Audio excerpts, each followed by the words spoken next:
Hai! Hai că deja ați pierdut 5 tempouri!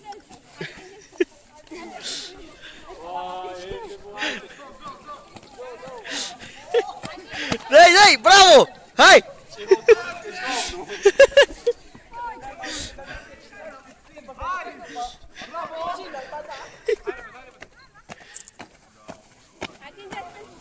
Hai că le-au în brațe!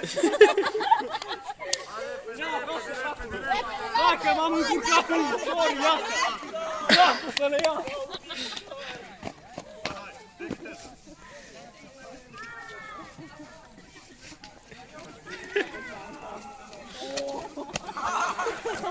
Hai, David! Marta! Îl avem pe cineva cu tocuri în echipă! Domnul-mi! Cine are cu tocuri în echipă? Mai știu, drag! Nu, atinge! Atinge!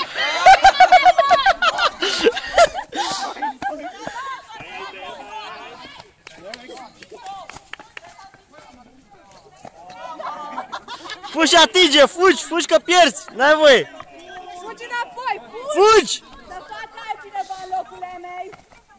Poate că ar trebui ca tot să faceți! Uite, frate, dă-i!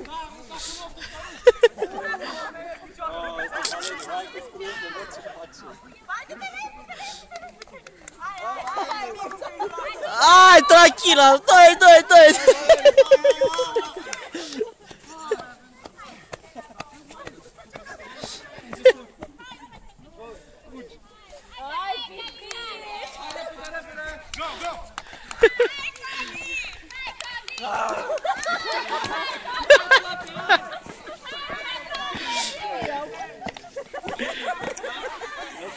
Atinge!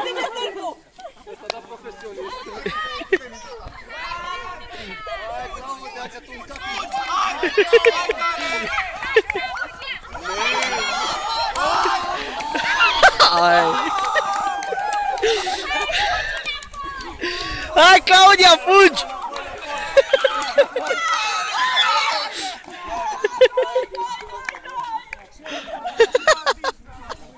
Bă, ce s-o prăștiat?